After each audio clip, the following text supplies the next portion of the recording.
Welcome po sa aking YouTube channel, Randy Channel. Paki-subscribe, like and share sa aking YouTube channel. Randy Channel, paki-subscribe lang po, like and share. At no skip ad, please lang po. Kasi may mga advertisement na po yung aking mga video upload. Okay? So tuloy tayo.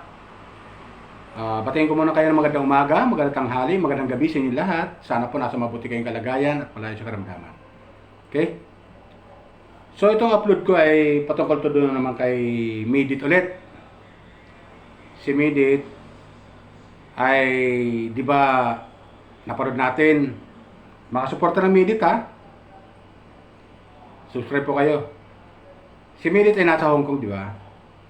Yun nga, naparod natin yung kanyang mga, yung kanyang upload video live. Minsan, yung iba ay nasa Hong Kong siya. Alam mo yung mga kababayan ko, nakakatuwa lang na yung isang Midit ay masayahin. Wow. Masayahin, matalino, at mapagpakumbaba, kung tawagin. Isipin nyo, ang dami pala sumalubong sa kanya dyan sa Hong Kong, sa kanya, na mga kababayan natin. Pagbaba pala ng airport, sinalubong na siya ng mga supporter niya eh. Ang daming nakakilala sa kanya. Dahil na rin siguro sa Dandit Love Team. Doon nga siya nakilala eh. Diba? Pero, yun nga, makita mo sa kanya yung isang Midit na dating nalungkot minsan nung mawala nga yung Dandit. Dismaya. At hindi lang si Midit na dismaya dun ha. Tayo mga viewers na nanonood ng Dandit Love Team. Pero ngayon, makikita natin kay Midit ay nakabubo na siya. At lalong lumalakas yung kanyang channel. Dumadami yung kanyang mga subscriber. Nakakatuwa lang na panoorin ang isang Midit ngayon na isang maganda, matalino, at nakikita ko naman kay Midit eh, mabait na bata. Wow. At family-oriented. Kita mo sa kanya, ang dami pala nag-iimbita sa kanya talaga. Marami nag-iimbita sa kanya ng mga kababayan natin. Nung pumasal nga siya dyan sa park sa may Hong Kong, yung Tamar Park, dyan sa Hong Kong. Ang dami rin bumisita sa kanya. At marami rin nagpa picture taking sa kanya. So, doon natin nakikita na itong si Midit ay na-appreciate ng mga tagahanga niya. Na-appreciate siya. Personally, ha? Personally. Kasi maraming sumalubong sa kanya dyan sa Tamar Park. At nagbigay nga siya ng konting mensahe at nagpapasalamat siya sa dami ng sumusuporta sa kanya. At hindi lang diyan sa Hong Kong sumusuporta sa kanya, pati sa iba pang bansa tulad ng Europa, Australia, di ba? At yung iba pa, di ko masyadong matandaan yung iba eh, na mga, especially dito sa Pilipinas, sa ating bansa. From Bulacan, shoutout dyan sa Bulacan ha. Shoutout sa inyo dyan, yung mga supporter ng Midit, supporter. Shoutout sa inyo lahat dyan, ng mga sumusuporter kay Midit. Yung iba, nanonood, taga Jeddah. Jeddah, sa Jeddah ha. Mga OFW dyan, mga kabayan natin. Ingat kayo sa trabaho nyo. At salamat sa mga sumusuporta, pagsuporta nyo kay Midit. Wow. Bilang isang, vlogger na ngayon, si Midit. At naumpisa na nga niya yung pagiging charity vlogger. Yung mamigay siya ng pagkain sa mga bata, yung papiding program. Kasama yung Midit supporter ha, nandoon. So nakakatuwa lang na ang isang Midit ngayon ay masayahin na bata. Diba?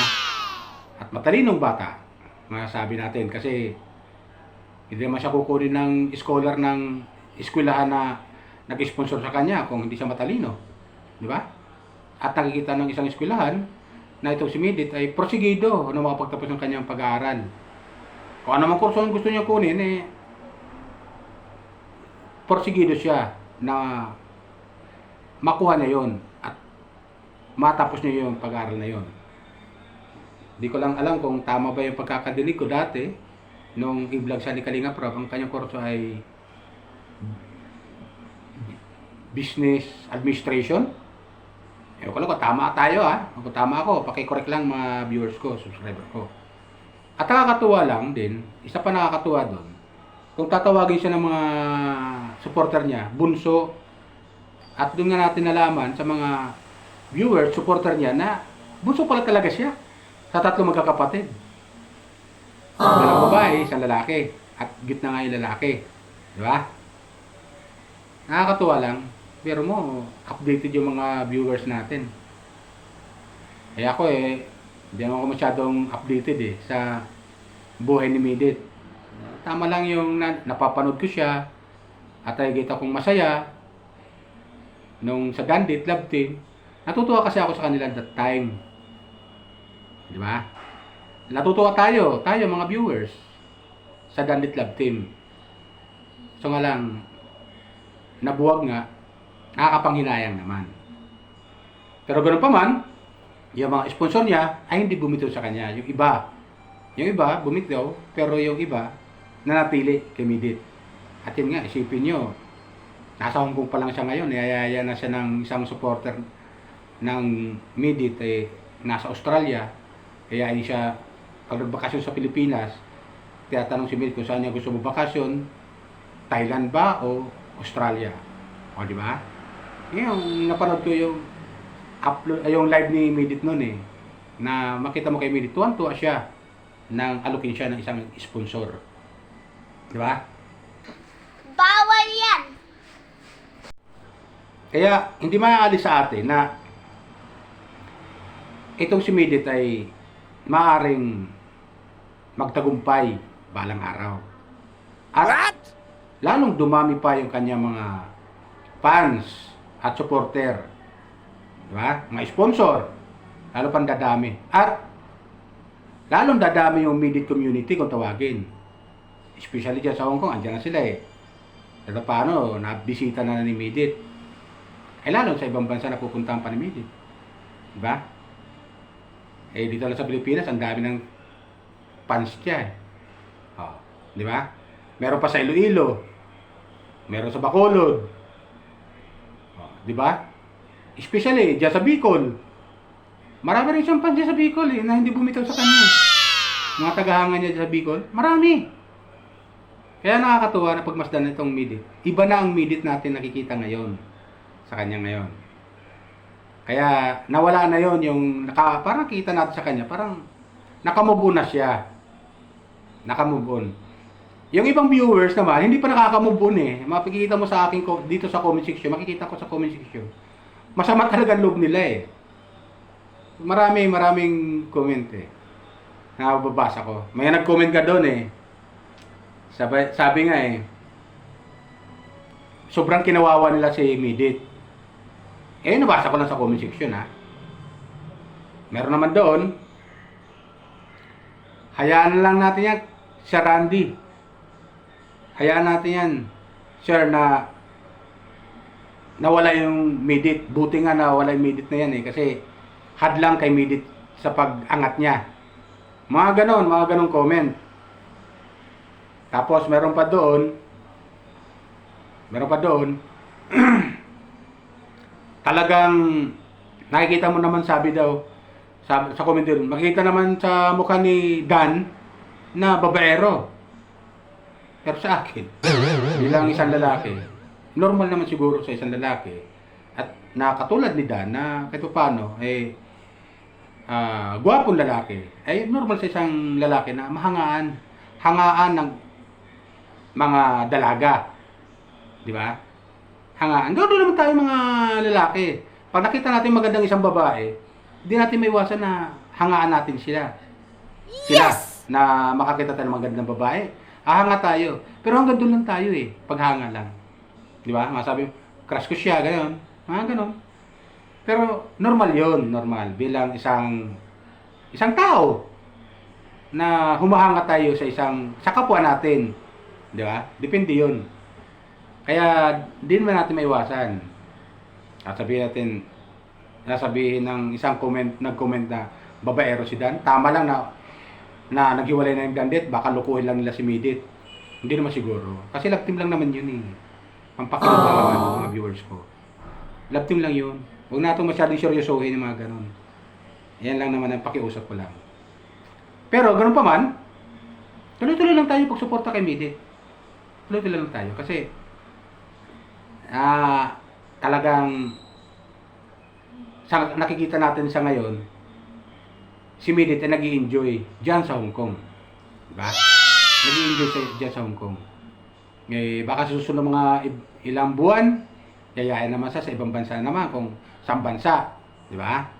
Tulad yan, may nakapending na sa kanya na nagyayaya pupuntang Thailand naman. Another bansa naman yon. O kaya sa Australia. Mga ganun. Kaya supportan lang natin si Midit. Mga kapwa ko viewers at supporter ni Midit. Okay? Doon lang po tayo. Kawawa naman. Yun lang ang masasabi ko. Kaya bilang isang viewer, subscriber ni Midit, ay isa ako sa humahanga sa kanya. Wow. Diba? Katulad nyo rin mga viewers, kapwa ko viewers, katulad nyo rin na humahanga kay Midit. So, pag nakikita natin si Midit, hindi may aalis natin yung kalungkutan sa likod ng kanyang mga ngiti. Diba ganun yun? Hindi natin may aalis yung kanyang kalungkutan sa likod ng kanyang mga ngiti. Sa kanyang pagiging masayahing bata, na dalaga o dalaga, ay may kalungkutan at may pagkadismaya. Di ba? Nakita natin parang nadismaya siya kahit paano. Pero sa ngayon, bagamat nakangiti siya, pero nandun yung kalungkutan.